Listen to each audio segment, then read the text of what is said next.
Ok les gars, aujourd'hui on va parler de... C'était pas prévu, mais si je te disais que les Noirs étaient à la base de tout ce que tu connais aujourd'hui comme invention, est-ce que tu me croirais? Je pense que non, parce que l'histoire t'a enseigné autrement. L'histoire t'a fait comprendre que les Blancs ont tout inventé et que les Noirs ont juste une sous-race. Voilà, ils connaissent pas grand chose des Africains, sont pas éduqués, etc. Ils vivent dans la jungle et tout. Et si je te disais que l'histoire avait été réécrite et que toutes ces inventions à la base même de l'humanité, que ce soit l'écriture, les mathématiques, la science, l'astrologie, tout vient des Noirs. Voilà, principalement les Égyptiens noirs. J'ai regardé un documentaire que je vais peut-être te mettre dans la description. C'est un documentaire vraiment révélateur. Hein. Si t'es prêt à regarder ça, va le regarder. Je pense qu'il fait 3 heures de temps ou 4 heures de temps. Hein. Mais ce que tu vas apprendre en 3 heures de temps, tu vas te rendre compte que depuis tout petit, tu savais rien du monde. Tout ce que tu as appris depuis tes petits, on t'a menti sur tout, à la lettre près. On t'a menti sur tout. Et ce genre de documentaires, ils sont difficiles à regarder, surtout pour des personnes qui sont très âgées. Parce que, imagine, tu as 50 ans, 60 ans, et tu te rends compte que tout ce que tu crois depuis que tu es né, c'est faux. Comment tu réagis? Depuis tout petit, on te disait que non, tu peux pas faire grand chose parce que tu es noir, etc. On te rabaissait à cause de ta couleur de peau. Et là, tu te rends compte que tout ce que tu connais, tout ce que tu utilises, eh bien, il vient de la base de tes ancêtres. Et que tes ancêtres ont réellement inventé tout ça. J'ai vu un documentaire qui parlait de l'histoire des Noirs, justement, sur la Terre, qui disait que les Noirs étaient la première espèce déjà à vivre sur la Terre, en Afrique principalement. Et il y a plus de, je pense, 300 000 ou 500 000 années que les Noirs existaient, tu vois. Mais malheureusement, nous, déjà en tant qu'Africains, je pense qu'on connaît même pas 1% de toute cette histoire-là de notre race. Parce que la majorité a été effacée, tu vois. Tout ce que tu connais de l'histoire des Noirs, c'est quoi? C'est l'esclavage, c'est ça? À part l'esclavage et en ce moment, qu'est-ce que tu connais réellement de l'histoire de l'Afrique? Pas grand-chose, hein. Et ça, c'est malheureusement, mais c'est la réalité. Tu connais pas grand-chose de l'histoire des Noirs de l'Afrique parce que tout a réellement été dissimulé, même effacé. C'est-à-dire tout ce qui se passe avant l'esclavage a été réellement effacé. J'ai vu 2-3 documentaires qui parlaient de ça et des documentaires vraiment révélateurs sur le monde et sur réellement la phrase qui dit « Les vainqueurs réécrivent l'histoire ». Et c'est vrai. Malheureusement, les Blancs sont venus en Afrique. Ils ont dévalisé toute notre connaissance et toutes nos ressources. Et ils ont réécrit l'histoire. Ils ont été les inventeurs de tout ça. Par exemple, les fables de La Fontaine. J'ai vu un documentaire qui parlait de ça. Les fables de La Fontaine. Est-ce que tu savais que les fables de La Fontaine que tu apprends sûrement, ça c'est des trucs qu'on apprend dans les écoles en Afrique. Hein, les fables de La Fontaine. Jean de La Fontaine, le français. Si tu savais que ces fables-là, ces poèmes qu'il a écrits, il les a pas inventés, tu vois. C'était basé d'un, si je me trompe pas, il a copié ces fables ou ces poèmes-là d'un poète, un écrivain noir à l'époque qui vivait aussi en Grèce, si je me trompe pas. En Grèce. Et ça, c'est des informations que tu trouveras jamais, à part si tu fais des recherches. Pour te dire que complètement tout ce que tu connais est basé des Noirs. Et malheureusement, on connaît même pas 1% de l'histoire de notre race. Moi, ça me désole, tu vois. Et c'était fait exprès. Et dans ce documentaire que j'ai regardé, il disait l'Afrique est le seul continent, littéralement, où on n'apprend pas notre histoire. Le seul continent où, dans l'éducation, on n'apprend pas l'histoire de notre propre continent. Si tu vas aux États-Unis, je te jure que les Américains, ils savent même pas ce qui se passe dans le monde entier. Il y a des Américains, si tu leur dis c'est où l'Afrique, ils pourront pas te situer. Si tu leur demandes c'est où la France, ils pourront même pas te situer la France sur une map parce que ils sont réellement centriques sur leur histoire. Les Américains enseignent leur histoire, seulement leur histoire. Les Chinois enseignent leur histoire. Les Français enseignent leur histoire. Les Russes enseignent leur histoire. Les Japonais enseignent leur histoire. Les Africains connaissent pas leur histoire. C'est fait exprès dans le documentaire que j'ai vu qui disait aussi que l'Afrique est le seul continent où l'éducation nationale est contrôlée par des institutions étrangères, notamment la France. C'est la France qui décide qu'est-ce qu'on va apprendre dans les écoles en Afrique. C'est le seul continent où on fait ça. C'est la France qui décide qu'est-ce que les gens vont apprendre en Afrique. Ils vont apprendre l'histoire de la France, ils vont rien apprendre sur l'Afrique et pendant des générations seront des aliénés, des populations qui ne savent pas du tout d'où ils viennent, connaissent pas leurs origines et malheureusement si tu sais pas d'où tu viens tu n'iras pas bien loin. C'est pour ça que l'Afrique ne va pas bien loin depuis un bon moment, depuis je sais pas combien d'années. Bref, tu vois, et moi personnellement c'est des informations que j'ai découvert il y a peut-être 1 an. Lorsque j'ai découvert tout ça, ça m'a pris du temps pour le process. Je me suis assis pendant des jours à juste réfléchir sur tout ça et me dire en vrai de vrai tout ce que j'ai appris à l'école c'est probablement que des mensonges. Hein. L'histoire que j'ai appris à l'école, Christophe Colomb a découvert l'Amérique, n'importe quoi.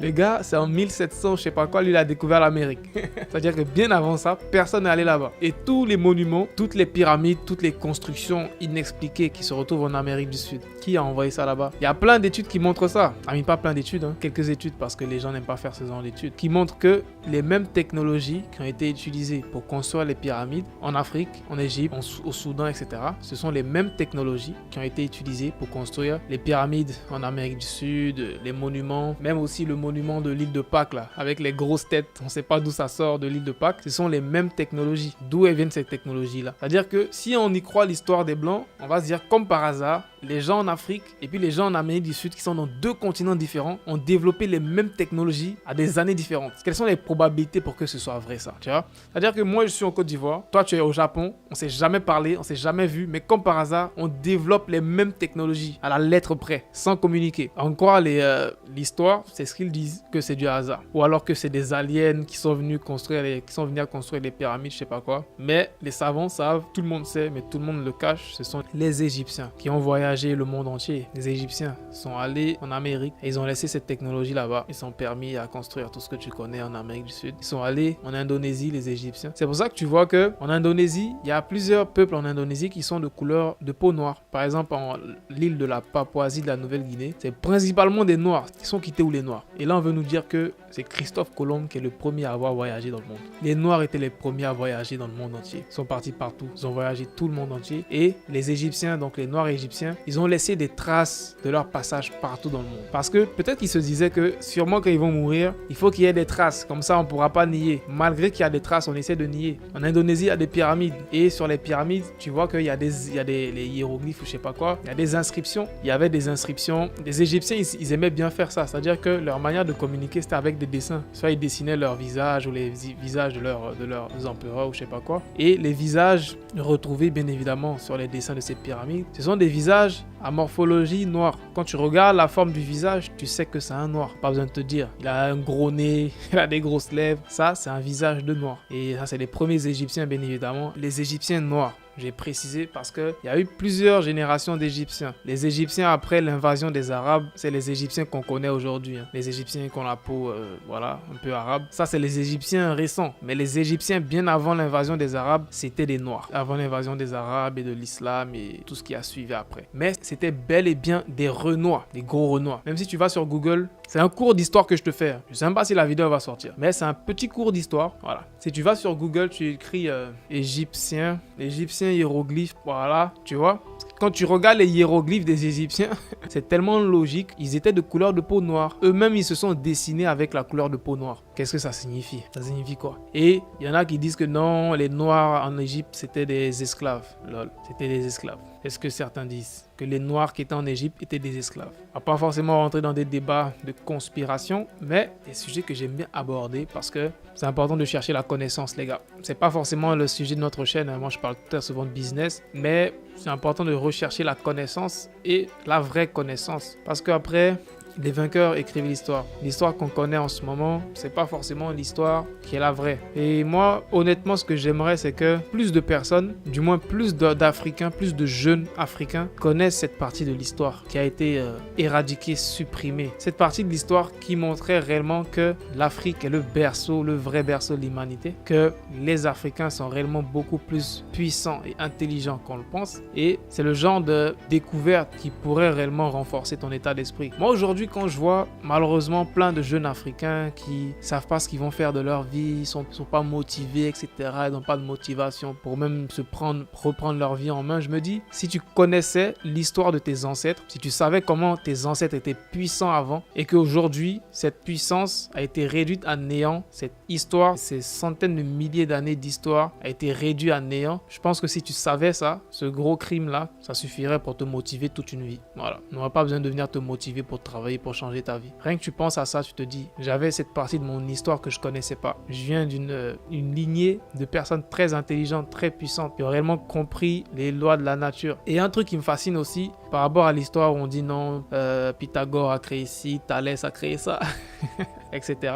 Et toute cette connaissance, bien sûr, vient de l'Égypte et de l'Égypte des Noirs. C'est que les Égyptiens travaillaient beaucoup avec la nature parce que tout se trouve dans la nature. Que ce soit les mathématiques, ça se trouve dans la nature. Quand tu vas par exemple dans la nature, tu vois des feuilles. Je mets par exemple feuilles d'arbre, je sais pas. Tu vois une feuille d'arbre, la forme d'une feuille d'arbre. Rien que ça, quand tu regardes ça, tu te dis mais est-ce que c'est un homme qui a dessiné ça? Les formes géométriques, elles viennent de la nature. Donc les Égyptiens n'ont pas créé la géométrie. Ils ont découvert ça dans la nature, logiquement, parce que tout est dans la nature. L'astrologie, etc., regarder les étoiles et se référer grâce à ça, c'est la nature. Donc, quelque part, tout ce que les Égyptiens noirs ont créé, et après, les Européens se sont accaparés cette connaissance et venaient de la nature. Et la nature, qui a créé la nature? Bah, tu sais qui a créé la nature. Donc, c'est une vidéo qui a ni queue ni tête, mais qui, hopefully, va t'apprendre quelques petites notions sur l'histoire, la vraie histoire, pas l'histoire que tu connais. Parce que, honnêtement, quand tu regardes l'histoire, tu te rends compte que l'histoire qu'on nous apprend, c'est une histoire qui date de pas grand-chose. Hein. Peut-être si c'est trop 100, 200 ans ou un peu plus, tu vois. Alors qu'il y avait beaucoup plus de milliers d'années d'histoire bien avant tout ça. Et on nous fait croire que c'est pas aussi important que ça. Waouh!